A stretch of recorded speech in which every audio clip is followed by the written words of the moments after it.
청정하면 세계가 청정하며나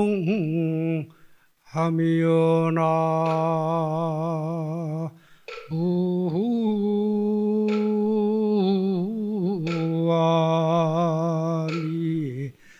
답을 일심이 혼탁하면 세계가 혼탁함이라나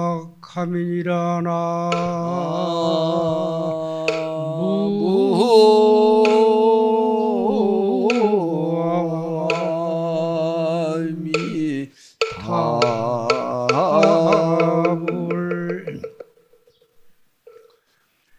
일심이 청정하면은 세계가 청정하며 일심이 혼탁하면은 세계가 혼탁하다. 내 마음이 맑고 깨끗하면은 자연히 보이는 세계도 맑고 청정해지고, 내 마음이 어둡고 혼탁하면은 보이는 세계도 어둡고 혼탁하다는 마음에 대한 그 개송입니다. 이제 부처님께서는 금강경에서 이렇게 나오듯이 사위 성중에 들어가셔서 밥을 공양을 탁발을 받아서 공양을 마치신 다음에 발을 씻고 앉으셔서 다시 이렇게 깊은 명상에 들어가셨다. 참선을 하고 계신 거죠, 요즘 말로. 근데 부처님께서 왜 이렇게 참선을 하셨을까? 그것은 뭐냐면 스스로의 마음을 바라보기 위해서 이렇게 참선을 하신 것이다.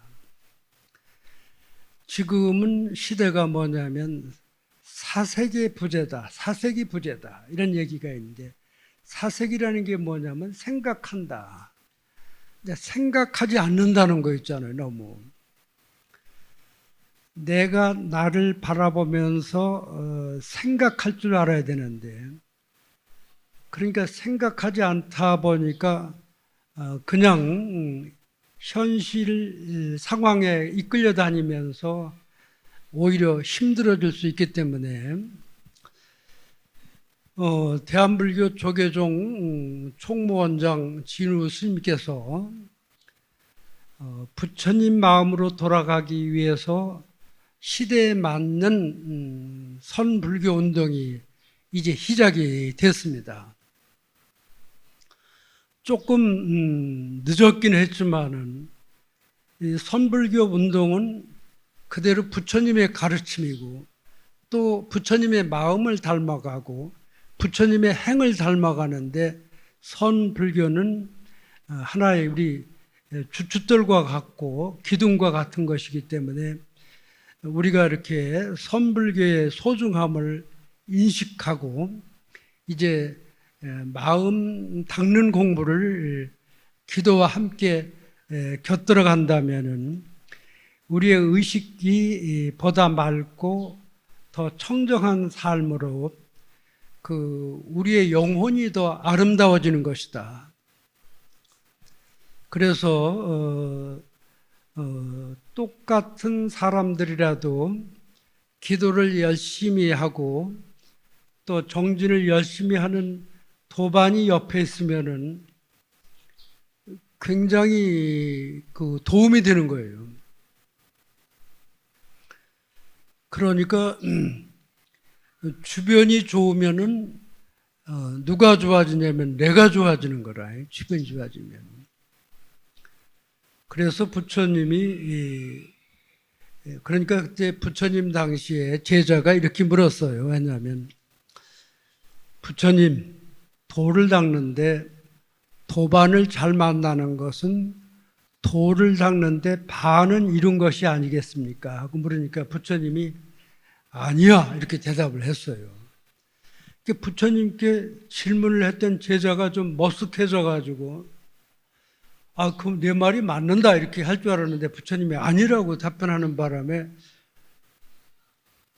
그 마음이 머쓱해졌는데 부처님께서 도를 닦는데 도반을 잘 만난다는 것은 도를 반쯤 이룬 게 아니라 도를 이룬 거나 마찬가지다고 얘기를 했어요. 그러니까 우리가 좋은 도반을 만나면은 도를 이룬 거나 마찬가지고, 또 공부하는 학생이 놀지 않고 공부 잘하는 친구를 만나면은 그 좋은 친구 바람에 아이가 인생이 바뀌고 또 성공하게 되는 것처럼, 우리가 절에 오는 것도 똑같은 절이 있어도 그 절의 스님들이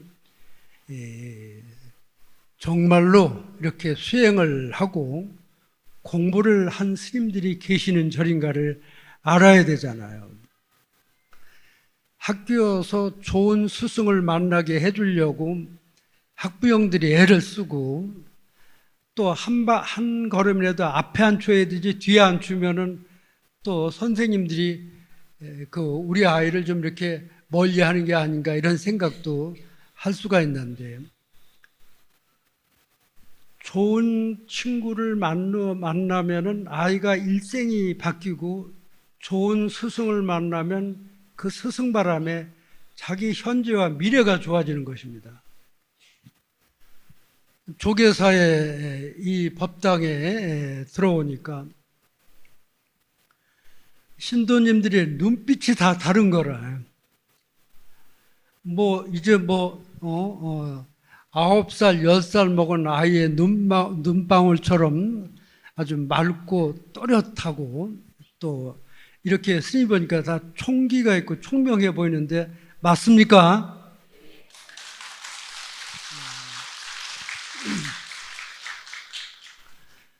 아까 좋은 도반을 만나는 것만 해도 도를 이룬 거나 마찬가지인데, 이 조계사에 훌륭한 주지스님을 모시고 또 이렇게 수행을 일본도로 사시고 포교 일본도로 사시는 스님들 밑에 있는 것만 해도 우리는 도를 반쯤 이룬 게 아니라 거의 이룬 거나 다를 바가 없는 것입니다. 이때도 박수가 나와야 되는지 안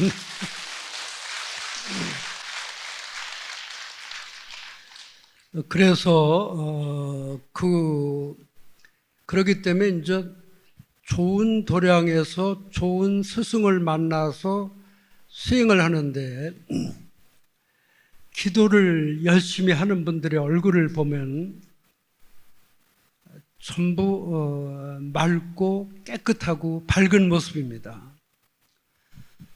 또 출가해서 스님들이라도 세상 풍파에 찌들인 모습으로 절에 왔는데, 선방에 한 7, 8차를 다니면은 모습이 바뀌는 거 있잖아요. 그 모습을 수행을 해서 얻어진 그 편안하고 안정된 모습을 바라보는 순간에 우리 의식세계도 그렇게 편안해지고 맑아지고 밝아지는 것입니다. 그런데 이제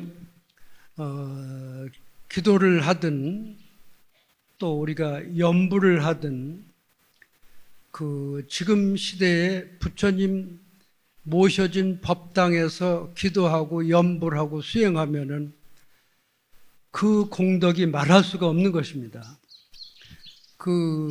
법회 전에 제가 대웅전에 이렇게 삼전불을 부처님께서 이렇게 모셔졌는데, 조계사의 법당에 와서 부처님 모습을 바라보는 것만 해도 아주 큰 공덕이 되는 것입니다.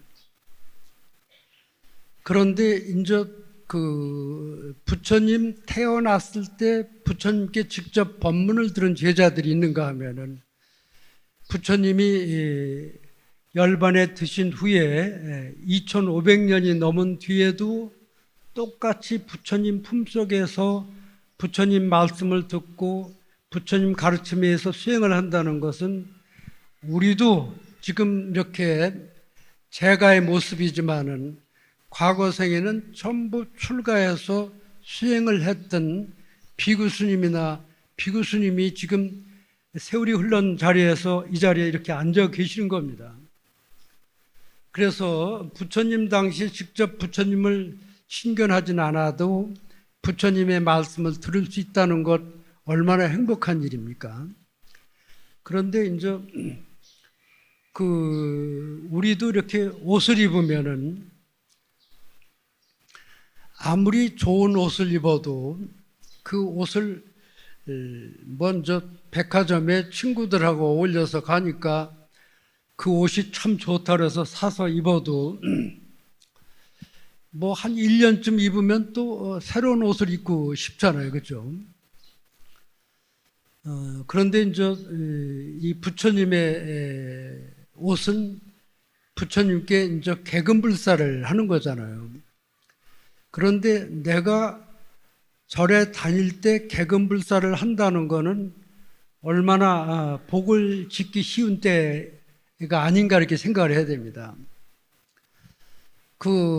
이제 전국적으로 개금불사를 하는 절도 있지만은 그래도 조계사 큰법당 대웅전에 삼전불 개금불사를 한다는 거는 쉽게 만나기 쉽지 않은 그런 기회다. 그러니까 이제 18년 만에 그러니까 2006년에 봉안되어서 18년 만에 처음으로 개금불사가 진행이 되는데 우리 신도님들이 원력을 세워서 부처님 전에 개금불사를 이렇게 한다면은 큰 공덕을 짓는 것이다. 뭐 개금불사를 해서 얻어지는 공덕이 뭐 한두 가지가 아니겠지만은 첫째 다음 생에 태어나면은 인물이 좋게 태어나는 거죠. 이제 머스마로 못 태어나지 않고 또 여인의 몸을 갖고 태어나더라도 그 모습이 맑고 수려하고 청아해서 똑같은 아름다움이라도 많은 사람들이 존경을 받을 수 있는 그런 모습을 갖고 태어나니까 대단하지 않아요, 그죠? 예쁘게 태어나고 싶은 분이 있으면 우리 박수 한번 쳐보라고.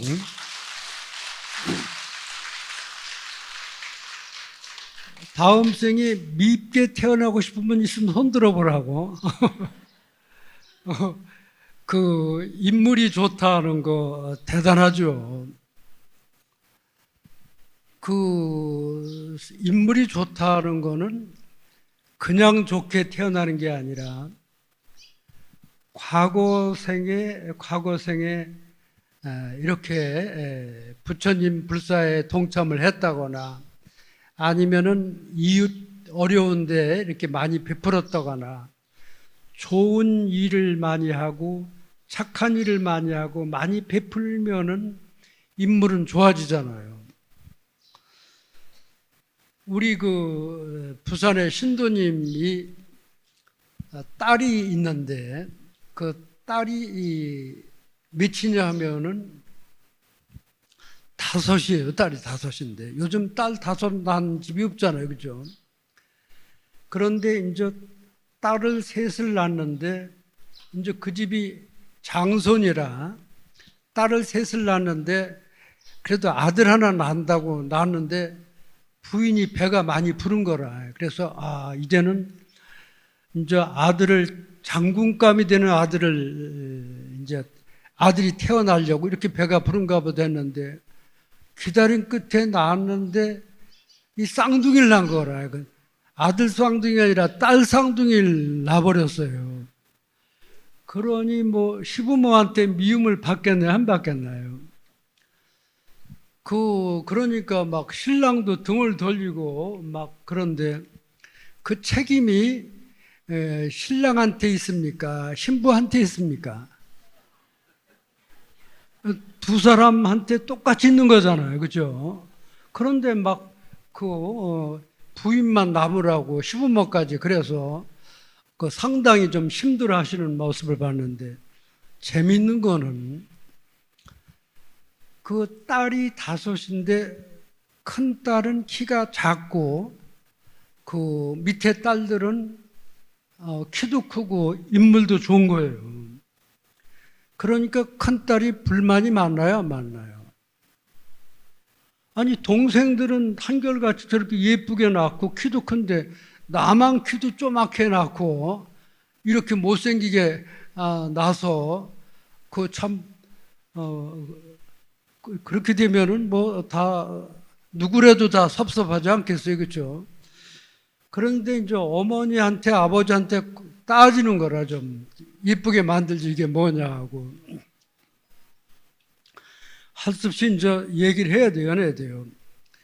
야, 네가 학교 가서 공작 시간에 뭐를 만들어 봐라. 첫 번째 만드는 게 잘 만들어지냐, 두 번째 만드는 게 잘 만들어지냐. 첫 번째는 처음 만드는 거니까 아무래도 실수도 있고 또 괜찮겠지 하고 만들었는데, 만들어 보니까 키도 좀 작고, 그래서 그 다음부터는 잘 만들어야 되겠다 해서 네 동생들은 예쁘게 만들었지 않느냐고.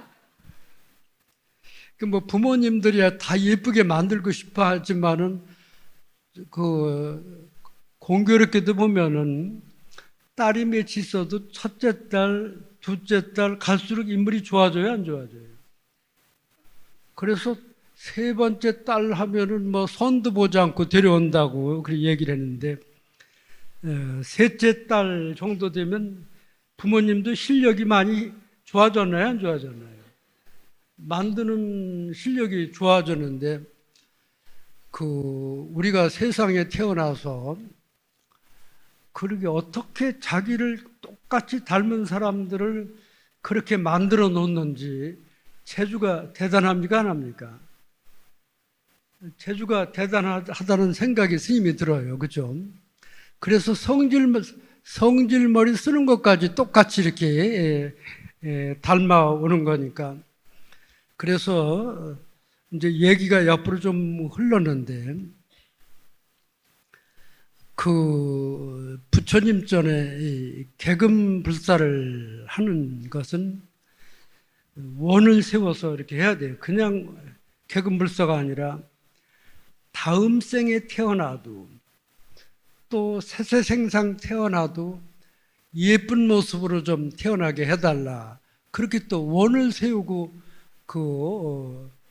개금불사에 동참하면 되는 것입니다. 그래서 뭐든지 그냥 하는 것보다는 내가 이 개금불사에 원을 세워서 식구들 한 분 한 분을 올려놓고 이 아이가 다음 생에 태어나더라도 맑고 깨끗하고 아름답게 태어나야 되겠다. 좋나요, 안 좋나요? 아이가 잘나게 태어나면 좋죠, 그죠? 그래서 조계사에 개금불사를 해서 부처님의 모습이 더 밝고 자비스럽고 웅장한 모습이 되도록 우리가 이렇게 함께 기도를 해야 됩니다. 그리고 오늘은 제가 성철 큰 스님께서, 해인사 방장 큰 스님께서 산은 산이요 물은 물이로다고 이 얘기를, 화두 아닌 화두를 세상에 던졌거든요. 그래서 이제 많은 스님들께서도 산시산 수시수, 산은 산이요 물은 물이로다가 무슨 뜻일까 이렇게 궁금하게 생각을 했습니다. 그런데 이제 그 당시에 교계 기자분들도 성철 큰 스님을 만나려고 절을 하고, 3,000배 큰 스님을 만나려고 하니까 3,000배를 해야지 큰 스님을 만나니까 쉽지 않잖아요. 그래서 3,000배를 하는데 하루에는 도저히 못하고 일주일 만에 3,000배를 하겠다고 약속으로 했는데 뭐 그 언론에 계신 분들 또 친구분들 해서 17분이 절을 했다고 그래요. 그래가지고 3,000배를 일주일 만에 한 그 언론인들이 7분이 했는데 7분이 해가지고 이제 성철 큰 스님을 뵙고 저희들이 3,000배를 하고 이렇게 큰 스님을 뵙는 겁니다 하고 그러니까 큰 스님께서 아이고 장하다 장해 글만 쓰던 너희들이 어떻게 그 3,000배를 했느냐 아주 장하다고 칭찬을 해 주신 거라. 그러니까 이 기자들이 이제 의심점을 질문을 한 겁니다. 큰 스님께서 평상시에 산은 산이요 물은 물이로다고 했는데 그게 무슨 뜻이 있습니까? 하고 그러니까 그 많은 대중들이 그게 무슨 뜻이 있습니까? 하고 이제 물으니까 큰 스님께서 빙그레 웃으면서 그러면 너희들은 산을 뭐라고 부르냐? 또 물을 뭐라고 부르는 게 다른 게 있냐? 하고 갑자기 묻던 사람들이 그냥 조용해진 거라. 아야 이놈들아 산이니까 산이라고 그랬고 물이니까 물이라고 그랬는데 뭐가 잘못됐냐 하고 이 속에 굉장한 그 선구가 담겨 있는 것입니다. 산은 산이요 물은 물이로다. 이제 그 해답은 스님이 찾아주는 게 아니라 각자가 찾아야 되는데 조금 찾을 수 있게끔 힌트를 좀 드리면은 우리가 등산을 한다고 산에 올라가고 또 우리 서울에서도 저 설악산 봉정암에도 가잖아요, 그렇죠? 그 한 번은 가다 보니까 뭐 웬 노보살님이 쓰레빠를 신고 올라가시더라고. 그 우리가 이제 산에 올라가다 보니까 막 다람쥐가 쫓아와서 먹을 거 달라고 쫓아오는 다람쥐가 있잖아요. 뭐 지나가면서 아마 사람들이 빵도 주고 먹을 걸 좀 주니까 막 일행을 쫓아오니까 또 좀 주고 가야 돼, 안 주고 가야 돼요. 그런데 산에서 뛰어노는 다람쥐, 계곡에 흘러가는 물이 맑고 깨끗하고 참 물소리만 들어도 행복하죠.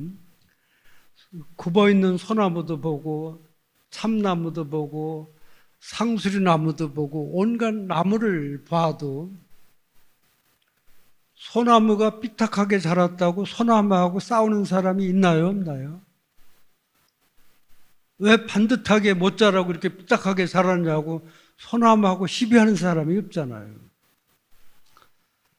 다람쥐가 쫓아온다고 다람쥐하고 싸우는 사람도 없고 산에 올라가는 한 발자국 한 발자국 자연과 동화가 돼서 행복하게 우리가 산에 오르잖아요. 그렇게 행복한 마음으로 산에 가서 맑은 하늘을 바라보고 나무들을 보고 꽃들을 보고 새들의 울음소리를 듣고 그렇게 행복한데 등산은 잘하고 와서 집에 와서 신랑하고 싸우는 사람이 있어요. 네가 잘했니? 내가 잘못했니?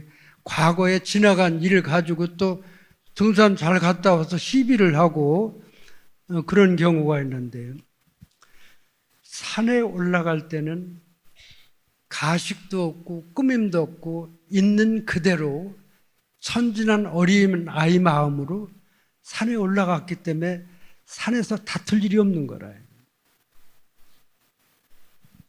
있는 그대로 보는 거라.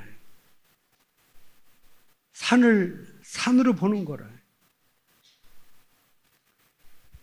가식도 꾸밈도 없이 순수하게 바라보는 그 마음, 그게 부처님 마음으로 다가서는 마음입니다. 이해가 좀 되시나요? 이해되면 박수 한 번 더 쳐야 되겠네요.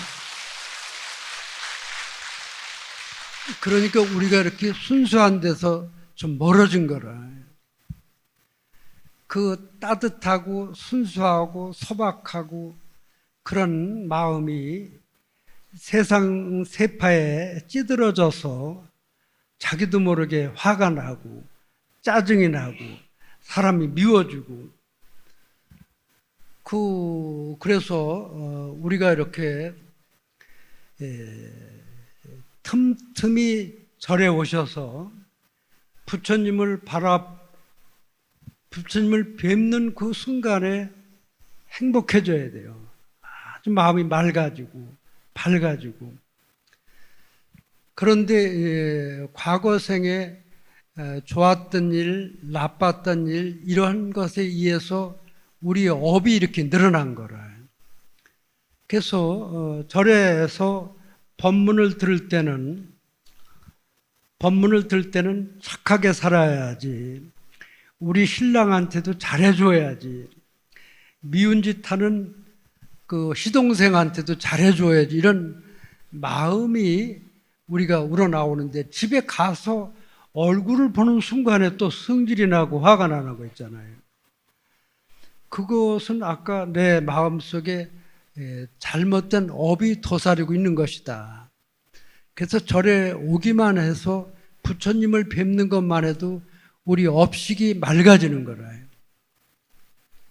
이 인구 1000만이 되는 서울 시내에 조계사가 있다는 게 얼마나 행복한 일이에요. 그죠?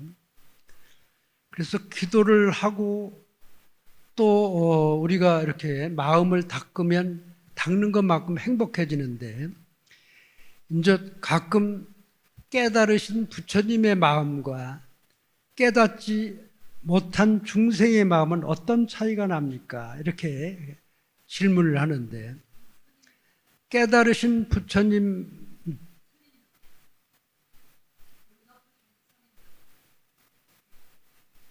잘 못 들었는데 그래, 그 깨달으신 부처님 마음은 그 마음이 맑고 깨끗하고 행복하신 거라. 그래서 가만서 스님이 얘기하고 답변을 해드릴게요. 그죠? 그래서 깨닫지 못한 중생의 마음은 또 어떤 차이가 나느냐. 그 깨달으신 부처님 마음은 비교하면 맑은 물과 같은 거라. 그렇지만 깨닫지 못한 우리 중생의 마음은 흙탕물과 같은 것이다. 그래서 깨끗한 맑은 물은 아무리 흔들어도 맑은 물이라. 그런데 흙탕물은 가만히 내비두면은 맑은 물이 되고 흔들면은 또 흙탕물이 되는 거라. 그래서 이제 내가 공부가 얼마나 됐고 얼마나 부처님 마음으로 다가섰는가를 보려면은 법당에 와 있을 때 이 맑고 깨끗하고 밝은 마음이 누가 나를 비방하고 나를 흔들어도, 나에게 욕을 해오더라도 그 마음이 흔들리지 않고 이렇게 맑고 깨끗하냐.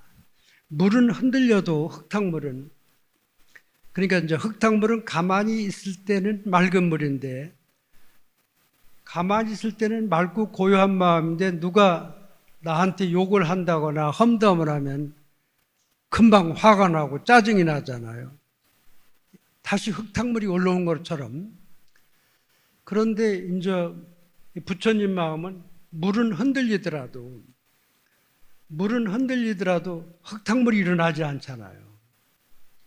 그래서 우리가 부처님의 마음은 항상 맑고 깨끗하고, 설령 누가 욕을 해온다 하더라도 때묻지 않는 연꽃처럼 맑고 청정한 것이다.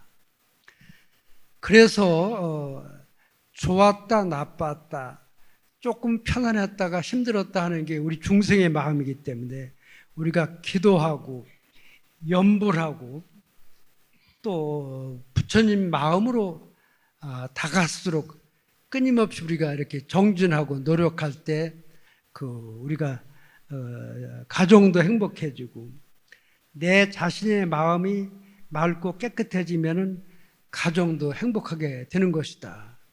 그래서 우리 생각이 늘 부처님 생각을 해야 되고 착한 생각을 해야 되고 또 베푸는 마음을 가져야 된다. 그래서 우리가 화가 나고 짜증이 나고 사람이 미워지는 것은 우리 마음속에 따뜻하고 넉넉하고 사랑하는 마음이 부족해서 일어나는 것이다. 그래서 우리 마음을 더 사랑으로 채워야 되고 또 따뜻한 마음으로 채워야 되고 또 자비스러운 부처님 마음으로 우리 마음을 채워갈 때 우리는 부처님의 제자가 되고 또 향기가 나는 삶이 되는 것입니다. 그래서 이 시대에 부처님을 만나고 부처님 품속에서 기도하고 공부한다는 건 이보다 큰 행복이 어디 있겠습니까? 그래서 한 분 한 분 우리가 행복하고 또 오늘 이렇게 법회에 참여한 공덕으로 나만 행복한 게 아니라 가정이 행복하고 아이들, 손자, 손녀가 행복하고 또 우리 함께 살아가는 모든 사람들 마음속에 부처님의 따뜻한 자비광명이 항상 비추어주고 또 우리가 살아가는 동안 착한 일을 열심히 해서 부처님 마음으로 돌아가도록 우리 함께 노력을 해야 되겠습니다. 우리 건강하신 성불하세요.